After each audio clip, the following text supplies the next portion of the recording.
Ya te lo lava vi inga te ma. O e lava se atu e tumu i le lofa.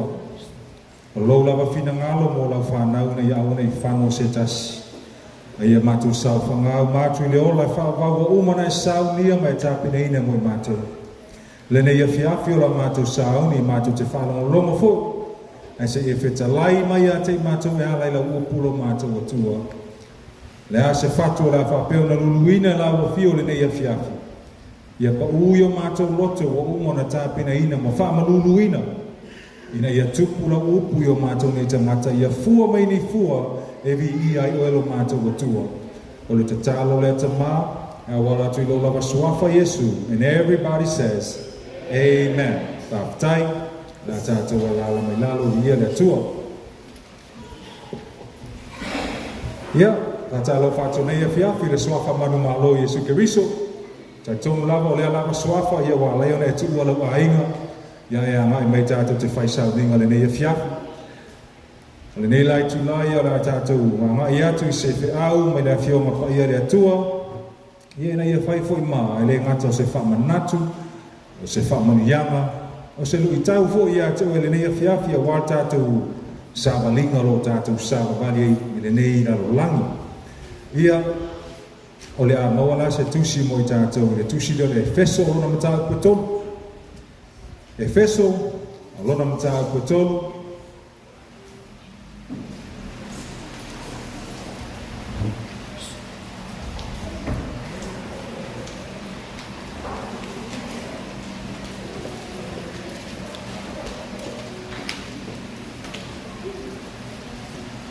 Efeso o lona matau kutolu. Ia ona e tanga i le whai upu e se furu ma le whā. E fia whai tauina la whai upu e se furu ma le whā. Se wha ngata i le se furu ma le fitu.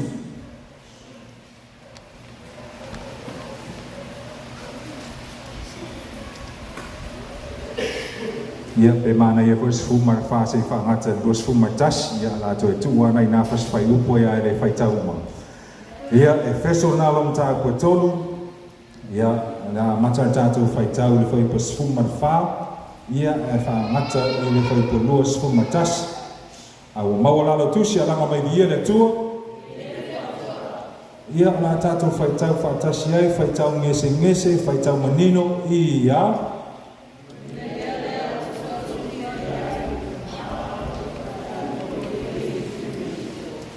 O ia o whai ngoi nai a inga uma o i le langi a toa ma le lalo langi. Ina ia fua ina i a te outou e tusa ma le whaulai o lona vi inga. Ia whamalo sia outou i le mana e lona lava nganga. I le tangata i to tonu. Ia no fo mau ke riso i o outou loto i le whātua tua. Ina ia maua o tau, ma ia whaavaina i le alofa. Tau te mawhai ai o nei loa le lei e o tau a toa ma le au pa ia uma. O le winga o le lautele, ma le umi, ma le loloto, ma le mawalunga. Ia i loa foi le alofa o ke riso ua sili sili ese, e le mai loa. Ia wha tumuina o tau i le tumu umalava o le atua. Ia ia te ia, le na te mawhaia o na whaia o mea uma, e wha sili sili lava i mea tātou te ole atuai, ma mawhau whau i ai, e tusa ma le mea lo matua ma lue i to tonu ia te tātou. Ia te ia le vi inga i le e kare sia ona o ke riso Yesu. Iau ngā tupulanga uma e whawawau lava. Amene. Ia vi ia le tua. Ia. O le tusina o lo mau meise whi au mai tātou le nei e fiafi. O le tusi o le Efeso ai whaitau i elu tāu mua lua maritolu. E peise i o lo wha losi Paulo ma lo wha i loe Paulo i Kerisiano. Le mea moni e te tauna tali tonu ai. Te tauna rātou i loa le whaola inga oa le atua. O lo iai a Keriso Yesu. Ele ngata lia tauna la to loa le lofa tu noa o le atua. E mawhai o na ola tangata ang sala. E ala ile whātu atua ia Yesu Keriso. Amen. Ile nai whai upula ia sa tātou whaitawina. O le tatalo nā Paulo. Lo tatalo Paulo mona upa ia i Efeso. O lo iei lan vaenga tatalo Paulo te mana o au maile nei e fiaf. Ina ia tā pena ise matua mo tātou. Ile whaipula na e sifun marfitu. O lo iei upo tatalo Paulo lo whapea. Kamai ia nofo mau ke riso i o tau loto i le whaatua tua. Ina ia mau waa o tau. Ma ia whaavaina i le alofa. Ile whaipo se fun ma leono. Kamai tala Paulo. Ina ia fo ina ia te utau e tusa ma le whaulai o lona vi inga. Ia wha malo sia o tau i le mana o lona lava anganga i le tangata i tatonu. So tala noa whai pa suma leono le tangata i tatonu, se furma le fituro tala noa i leo noto. Ina ia nofo mau ieke risu. So e sua i le wingo le tangata i tatonu. E tusi pa ia whapetania ma tusi whai i le tau o commentaries. O loa mai ele upuna le tangata fou, o lo tau tala, o lo tau tala i le kerisiano o umano regenerate, o umano whaolaina, o umano whaafauina, lo ngere o tau tala e tangata lo i tua, o le langi no langi. E whatau i e lao o lelo o tusi Paulo i kerisiano, o lo i Efeso. O le olanga nei tātou te iai o lo i ere taua, o lo tau ina, taua whaaleanganga, lo tau mwhai le tino, e tuina nau le tino te te i le anganga fo ia te te i le tino. Au lena te talo Paulo i le tua, ina ia fo ina mai lana e ka le sia po kerisiano, le faula inga oa ma whaamanianga, ina ia whaamalo sia i le au kerisiano, e le anganga o le tua, le tangata lo te tonu, le tangata wa umo na whaafauina, le tangata wa whaolaina. E mafua na talo whapena Paulo, ina ia nofo mau ke riso i loto o tātou kerisiano. Te loa o na whaafauina oi. E le whapeo le ale tua watro ti Apolo ia te oi. Au na whaolaina oi, e whai pēle ngā ruenga ti Apolo tam whailava lama se awala e to i lalo oi oi nāre kerisiano. A leo lo tatalo Paulo i le tua, ia e fua ina i lau kerisiano, le au pa ia le kāre sia, le mālosi, le whaulainga olo ia te oi. Ina ia whaamalo sia e kerisiano ia. E laua nganga pa ia. I le tangata le tutonu. Ao na maa losi tangata le ua whaafauina pe na mon maule lua korito 5 vai por sumar pitu. Lele aso so e mau upo Paulo wapea. Ia nofo mau ke riso i o tātou loto. Hawhesiri. O whea lai tu ele loto. Anga a whaapeta ni ele loto le heart. Ia ele o tala noa mai whaapea le heart i le organ po le fatu. O le heart o tala no le loto o whaamtalaina le upa whapertania mai is the seat of emotions. O le nofuanga o langona, o whaalongona. E ista ngata wha mai o le melo le loto. Langa a tala noa tala se o ki ngā le loko. E tu ia i, ki ngā ke le loko. Ai e isi tangata po pota whame, o le loto, o le inunga i. O le whaenga o le whai aise tu lo. Ia wala o tātou ino o mai, fia fwoi whaenga whai ai. So, o le cerebrum, cerebellum, medulla. E mala iei vaenga o le whai ai o tangata. Nā te controllinga mena o le tino. Mena o le tata nunga o isa mai, o le loto, o le inunga i. So la te talo Paulo i le tua. E le ngata nei e whaatumuina le tangata o whaaraina ma tangata le totonu, tangata moni le o tātou le tonu. I mea lofo le tua. Ne ia whaamalo sia e tātou, a ia nofo mau ke risi o tātou loto. Wha mai o le mawha o whau le marae tau le ti Apolo, sau ti Apolo, nao mai le ngasu. A le te talo Paulo le tua, ia nofo mau ke riso i o tātou loto. So le mena nalo i ese au tu mo i tātou le ne iafia. E wha puina wha pena. Ke risiano, ia nofo mau ke riso i o tātou loto. Pea na iele wha i pasuman fitu.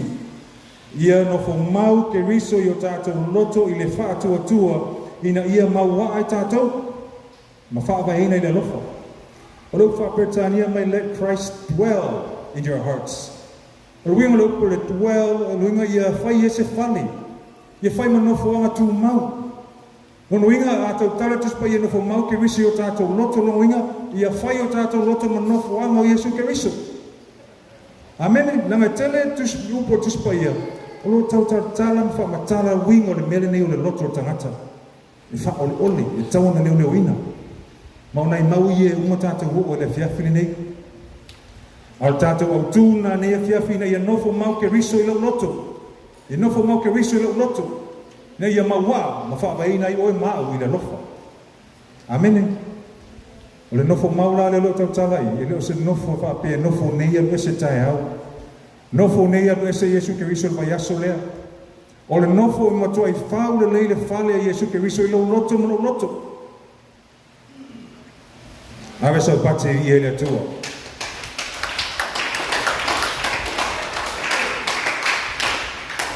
Ele ngata ina ia nofo mau ke riso i o tātou loto. Ai whai mai, e tatau na nofo mau ke riso ina ia maua oe mau. Nono winga ale nofo mau Yesu ke riso le loto oe mau, ele maua ai ta ua. Nono ele te me mamulu ai, ele te me leilo i lo loto. Amene, ele te me whasase ina i lo loto.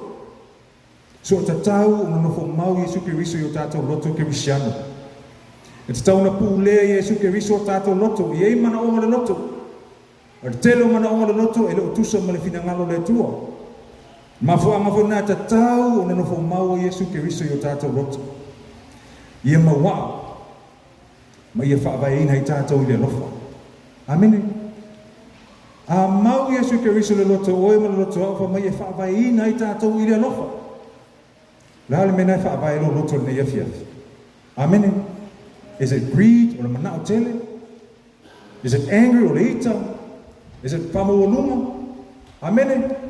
Alefa me hao na maua Yesu ke riso manofo mau le loto oe le loto. E whaavaina i tātou i le alofa.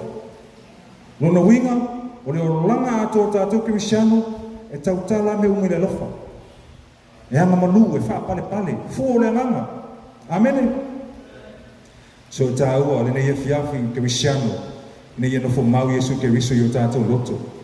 O la wapatua ni mau masani au rai whaalongo lo tau tala loto. Nei e tātou i loa le tā ua o le nofo mau Yesu ke riso i loto o tātou. Le mau mua masani lava o tātou whaalongo ai leo se mau e fau i ate oi. O le whata oto na e whaafai po lua sifuma tonu. A e loa i a tātou tau loto whaatasi mai le whata oto e whaafai po lua sifuma tonu e whaapea. Ia sili o na leo wina o lo loto i le leo wina o mea uma awa e tupu mai ai le amiu. Amen? Pamene tu se whatoto ia sili o na leo wina o lo loto i le leo wina o mea uma. Wa mea uma lo walango nai te whaamua mua mai leo wina. So se mea lawa leo tangata o se mea taonta awa ia te ia. Alefa mene tu stara whatoto. Ia sili o tuaio na leo wino lo loto, i le leo wino mea umana. Amen. Lana fa mai o le loto, e tupu mai ele amiu. I le whapertania fa mai, keep your hearts with all diligence, for out of it springs the issues of life. O le spring le sa wilo se spring o se vaitafi. Fa mai out of the heart springs the issues of life. Ona o springa le sawi, o spuringi. Amen. Tātou te malamala uma me ka o spuringi. Ai ka o omi spuringi e whamamuru e whiki. A le wawelo alo pa ia lo maka pe a wape le leia la se spuringi rei kiki. E au se spuringi na poa. Whare kong. Ka maina, ia sirio leo wino lo loto le leo wino me uma. Langa mai le loto o spuringi mai ai. O le issues of life, no winga wha Samoa issues of life. O mataha upu no langa. Winga kome ale le leile leo wino le loto oe kirisiano, maoro kirisiano. E ke ia lo, e iwi lo maka se, i se mataha upu leo langa e oso mai ai. O tātou i lo le tele i o mataha upu leo langa leo lo tātou iai. O lo awhaina le tele o kirisiano. O le awa maa losi, o whaala au whasaina. O le saua aino tina. O whaale tomu i wao unga li. Amene, unga li ma whanau. O mata opuna lo langa nei o leo lo tātou tau mawhai e fōu ia. Ai fa mai ale le leile le lo ino lo loto ma lo loto. Fa mai ma punga mai ngā ma ta upu lo langa nei. So ale leila na leo. Ia lo inga ma me le leia springi mai fa lo loto. Amen. E te tau tala na fa monu yanga sau. Ai nga lue fo inga me manu ia te faia. Ai se na le leile le lo ino tata loto. Amen. Ave sau pate di ele to.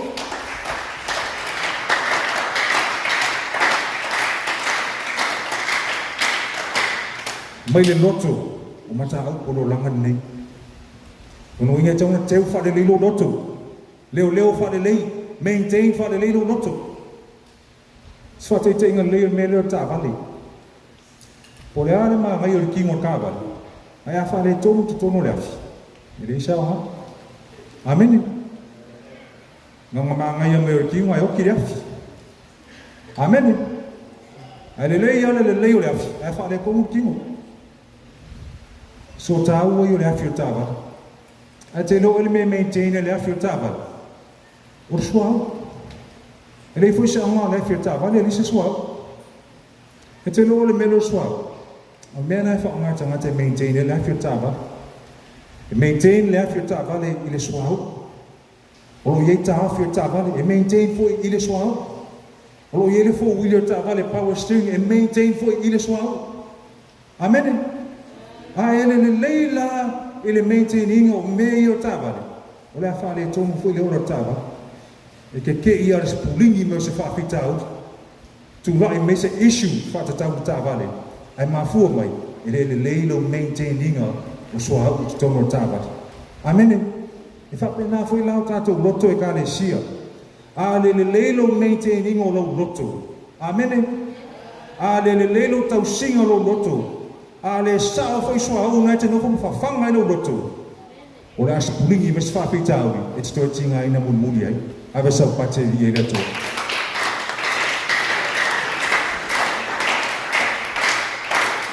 Nena ta wena no fo mawo Yesu ke riso yo tato loto e kale sia.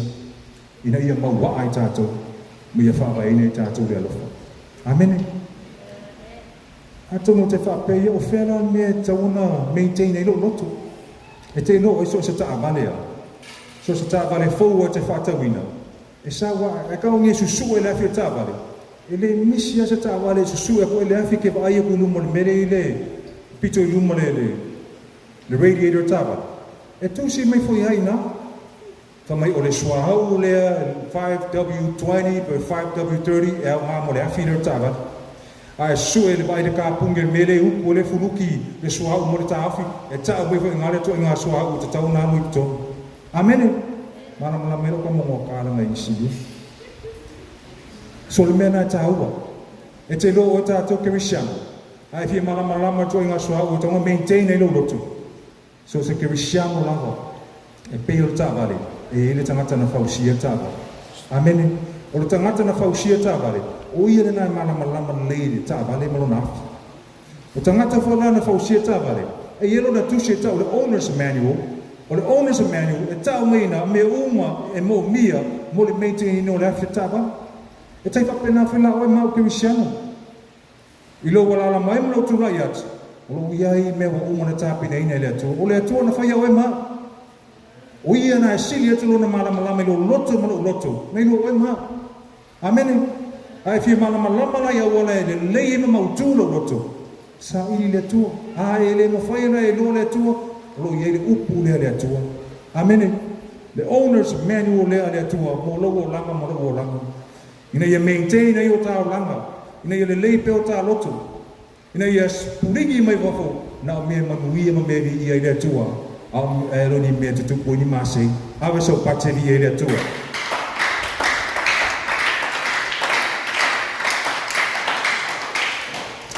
O lesi maurona lua o te manao e te whaalonga ni ia fiafi. E pe soasoani fo i le loto tangata. Ia o le mauna sani fo. O lo maua le tusi le Yeremia, e se furu ma le fitu, au lona whai upo iwa. Sa la vea fu le launga le awa o ia mātai. Te awa pena e iei lea sa.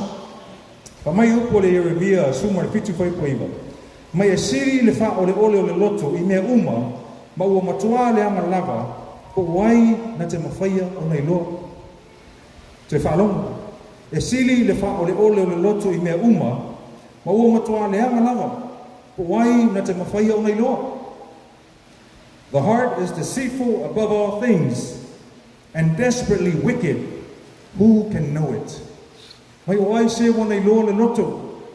O le loto le mea pito e siri na wha ole ole mau matua leanga lava. Te loa, e maa fu na wha ole ole ma leanga le loto. Te a whai ele no fo mau e Yesu ke riso I tonu. Amene. A whai o tātou ke risiano wa omo na wha olaina e le atua. Nau pe on ta talo pauru. Mole kare si e feso mo ke risiano. Ina ia nofo mau ke riso I o lātou loto I le wha tua. Ina ia maua ke risiano. O ia wha ine le lofo. O le tāua le nā. O le loto le mea pito e sirion whaare o le pea le nofo mau o Yesu ke riso. A le ai lo Yesu ke riso lo loto lo inga me patpala me le lea. E pe ono tala noa tu mele ta avali. Lo tam fai maintain le afi ta avali. Amene. Te lo tangata. E o mai ai sta hata uku ka avali. Afi ka avali sisua o le tala whengai. Amene. Ka pe nā loto ista hata. O le maintain inga le upo le tua. O maintain I tala isi. Amene. Sa wale skaka wherwai sa uku la wafi. I suha o le ama. Amene. Na maka le ngafe ko I le aro lo ka avali. Te loa ona wha le tonu soa o ta pena ma uko I ma maintain lo tāwali. Ma o e skeng ia mefka ia mtatou. Amene. Ai whaatanga inga le upu le atua e utu ai lo loto. Whaatumu ai lo loto. Na o mea I le atua. Whaavaina I tātou le alofa. La le whaavaina I whaamtalanga rista ngata. Amene. La le whaavaina le me manao I lo loto. La le whaavaina le whaamawalunga. Le ita. Le whaamangalo. Ai whaavai le lofa o le atua. Mena mai o le loto e sili na wha o le uma. E matua le anga lava. Puai na te mawhaia o nei loa. E te lola. Na to e tali le tusitala. O ai se na te loa. So o mai lalo. Mai ngau le atua lava. Le tusi leo le Yeremia lea. Sulfitu wha ipo se fulu. Ko mai ngau le atua. Ngau le atua lava na te loa le loto o e maha. Ko mai it's deceitful. Te loa. Fa sa mor fa ole por tau fa se fo I lo roto ia toi. E re tau fa se lo roto lista ngata. Mai tau fa se ia te oi. Amen. Ai a fa vai no trato roto ia Yesu ke riso. Na me sa o me ia te oi ma. Ai a fa vai isi mea ma me pat palama le mala pisu le o lama. Ia to se ia o ia te oi. Amen. E toi fa le tonu ia tatou ia te tatou. Ai le pese le na pese team ne ia fiafi fa mai va ai oi ne e tuai. Va ai oi ne misia le va o le fa o le tanga. A le saulo roto e ke misia le va o le fa o le tanga. Amene. A fa le tono tatou roto e a fa ina fo le folonga. Ai fa tai ne ia fiafi le lofo le tua. O lo fa manatu mai ia te oi mau ke risiano. Ina ia no fo mau ke riso i o tatou roto. Amene. E iei fo ia nai whātunga o whālongo ai mai e te ustai lo roto. E pese whāperta ni e māsainga o whālongo. Listen to your heart. Listen to your heart. O por pese mai, listen to your heart when He's calling for you. Listen to your heart. There's nothing else you can do. A whasamoa na mai, uskai lo loko. Te awalau lo loko iao. Usikai mai whaalongo I lo loko. Wai lea siso me mpenga whai. Ngā usikai I lo loko.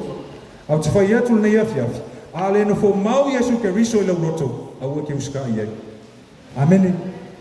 La ngā le iai Yesu ke riso I lo roto. E le o loko ai si la pisinga iai. Ai iai Yesu ke riso I lo roto. Usikai I mea ngai whamene o roto ai sea. Nana lai o tāpine ina ma maintain le upo le atua mai Yesu ke riso. Ave sa o pate vi I le atua.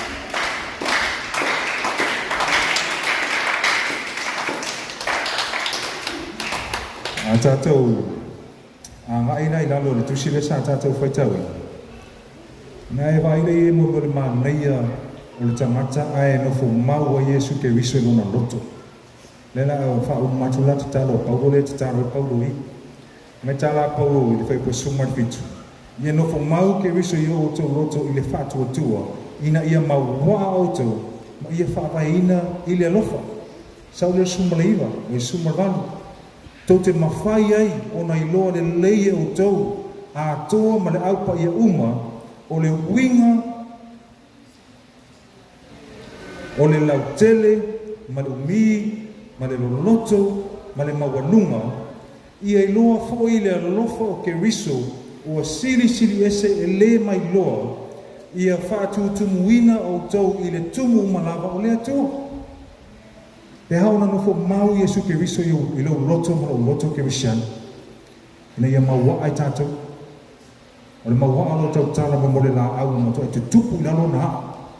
O a wha o a matangi e le ma whainga manu i lui ai. Amene.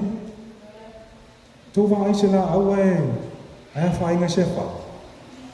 Ke wa ia ko ke me umai le wha. Ko kiki a rengi lau. Ara e tu wale la au na ma le maua. Ale kei mea uma koe lea whanga, wa ere koe lau siusio lau o lau. Whio roro hoi lau mai e mo moi, lau ere ira tupu mai e pia umana wha. Amene. Ka penaro langa tangata, e mau waa manofo mau Yesu ke riso i o nātu o langa. O a whao leo langa ne a whātia i leo langa. E tupu lau o lola lau leo langa tangata le. Aisea, a lai wha vai ine i le lofa. Amene. Ule lofa lelo tau tala tuspai ei. Ule lofa wha lea tua. The grace o le atua. O le alofa e te le wha pe tau wha lango lango, se runga whai mese mele le e seisi, whatua alofa. Le alofa wha le atua, love no matter what. Unmerited favor. Amene. Whapenata ngata wana fo mau eke riso i lo langa ma le roto. I mau waa, ma whawa eina i le alofa. Ka le sia le nea fiaf. Oa mai o tātou roto. Oa mea nei wha vai e o tātou roto. A whai oro wha vai sisi mea. O le wha maloso le upo le atole nea fiaf. I wha vai ina ia Yesu ke viso tātou roto. Amen. Langa le mea e wha ole mo fie tātou. O le mea te taona matua leo leo ina. Amen. A aola ma sao le isua au e kama maintain e lau kawa. Po le ala wha le kongo kino. Wha aola kua kaule la bonga se pao. Ao ma oso e kuailo wa aia e wapai la loka. Amen. Fa pena fe la langa tātou ke bisiano. Pe a wha mai ino tātou loto ia Yesu ke biso. O le loto, ka le sia le ne fiafi. Ka mea ale le lelon le winga me spring. E pio le fiki o le spring.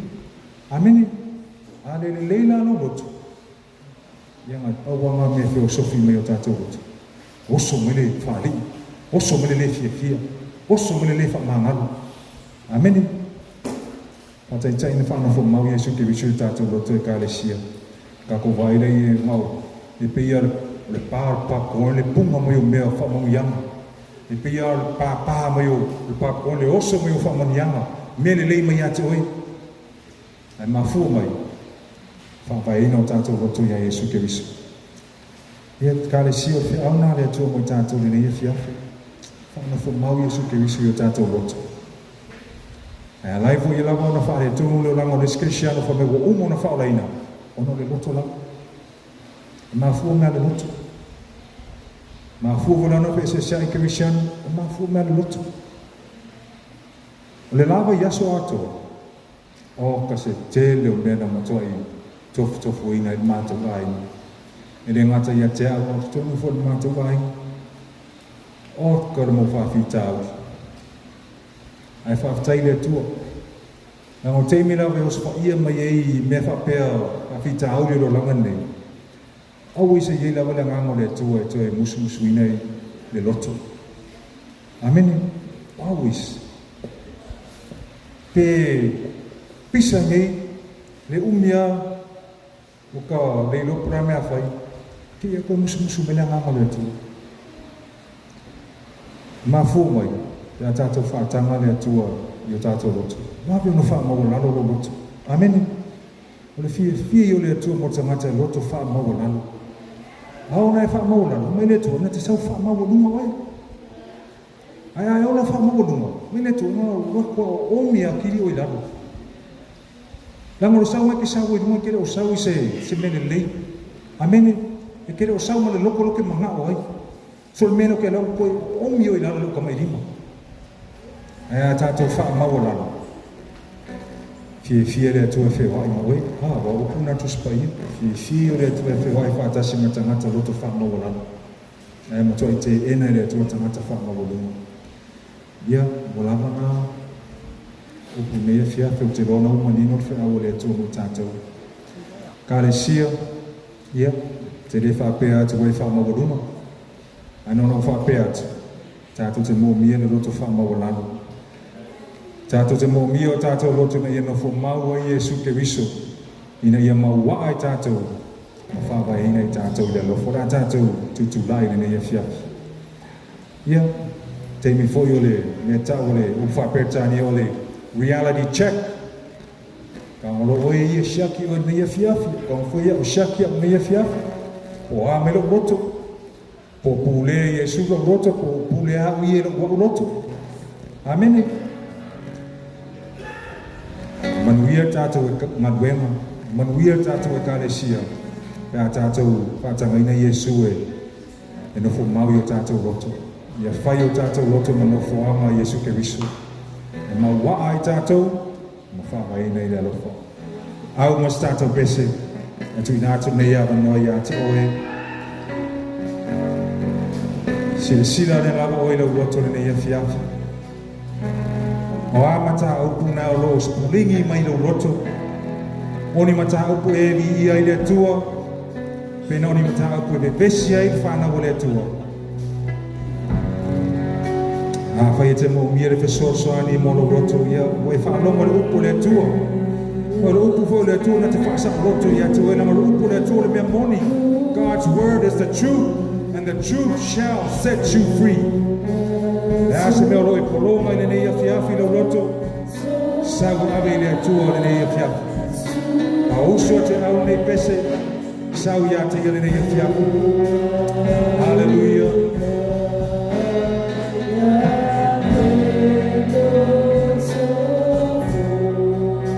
Tato mo le roto whamangalo.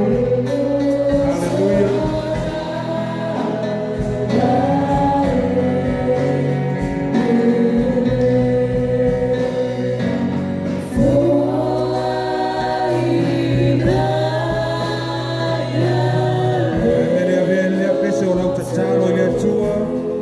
Tua foi mais roto fogo. Aleluia.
Atu ya tau mai le wala au le tua nei fia fai foi o lo ye ni sulo mai mo ma mai le nei sauninga i lungo penga te fai langi ma o lo e fa lo longo mai mo mai le au le tua le nei fia tu atu lo loto le tua le se me lilo si la fanga o le tua na te si la fia me uma Piena fa ta we no tato loto na ia no futu ma wo Yesu ke riso o te whamalosia tia tu o leni afia, le tu watu la ia lo roto a toa ia te ia.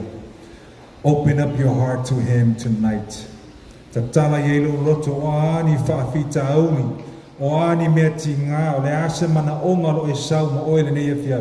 ta tala lo loto le tu mai fai lo le tu lo mana onga le ne fiafu o le tu e fa maoni o ile na up a fai ta te tu ina tu ya te me uma e popole o tata o loto a mai tu spaya lai manatu mai le tu ya te oi so le ne fiafu la lava semana onga lo e sa mo e fa pe fo ya te oi le na lo e mai mo mai le ne fiafu tu atu ile tua ta tala ti ele o loto ya te ia o ia na fai oi e sili atu lona malama i lo loto na i lo oe lava ia.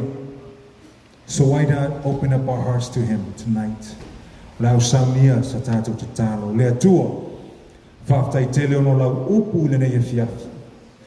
O mātou i loa lea tua e tā ua i atu ele loto. E mulinga mātou ngai o inga e whai. E mulinga o mātou tala e whai lo mātou o tua. Ai mua lava na e sisila i o mātou loto po. Iei le moni ma le whamaona. Po no fo maua Yesu ke riso ta mai le ia fiafi o mātou whaalongo i lau upu o mai fo i lau whanau i ate oelo mātou tua o i lava se tase o tu lai o luma o whaelo atu lona loto i ate oe ta mai o a me umoro whaale tonu le tua o mātou loto o e na i whai mātou o e te malama i o mātou loto i e whamamaina me umo o mātou loto a i e whaano fo maua Yesu ke riso ina ia maua ma whawaina i mātou i le lofa. Ta mātou te manao nao mea le lei lava e tu lai mai ma o tu tupu mai o mātou roto le atua ina ua leo leo wina i ate oi Yesu ke riso. Ina ua ke tāwhia e le manolo wanganga pa ia i o mātou roto e leo ma tai ma pui o mātou roto. Mātou te mana nao le atua nao mea vi ia i oe e mapuna mai o mātou roto lo mātou te mai. Sama leo yo mātou roto mea fiafi. Tau lava nao mea le leie vi ia i oe lo mātou o tua. E no fo mau o Yesu ke riso. Ini e whawaina i mātou le lofa mea uma mātou te whaia. E whaavae mai le lofa lea le atua lo mātou te mai. Ina ia whai mātou ma whaamanu yanga i ate oe lo mātou o tua. Ina ia vi ia oe mea uma mātou te whaia lo mātou te mai. Anga le lei oe le tamā le nāmare te nāo le tama le teine le nāo lo tu lai o luma ma se sa atu lato roto ia te o po fea lava va engo le nei lo langi le tua o lo fa no longo me ia fa nau ma lau e kalesia e fa fe lo io lato mana o malo matu te mai o ai foi se tasi le tua o lo la mona ina lo upu le nei fiafi lato te le fai lava se filinga e ta lia i o Yesu ke riso e ave ma li ma fa ola io lato o lama te ma ia awani e tu la fo ia lato ia muri tai pelo wanganga pa ia e musuina ma fai loia te na tau lo fa o tanga tai ina i na tau i se ekalesia i se tangata le tua ma fai lo fa so swani nei ia tania oe fai mari ma fa ola i na tau langa le tua a fai fu fa fonga ma le ne fia fita mai tau lava na lato taritonu o le loto ina ia taritonu ma le ngotu ina ia tau tino e fa ola ina i na tau le ne fia filo ma tau tua whamanuia o ele tua i le sauninga lau whanau le ni e fiafi i le sa taita ia le sauninga i tapua inga lau whanau ai maise le atua o e sa moli mau ma pese ina pese vi ia i oelo mātou atua o se tasi fo i e foula na maftanga malau e kale sia le ni e fiafi i ia i au whamanianga i ate nātou i ai lau whamalo longa i o lātou tino le team o lo langi ina ma pese ina uvi inga ia i pelo whau unga i lunga i ate la taulo mātou te mai. Ia whatu mawina pere mafuta whaatasio i la taulo mātou o tua. Ina ia whai la tau ma whaamanianga i ate oi.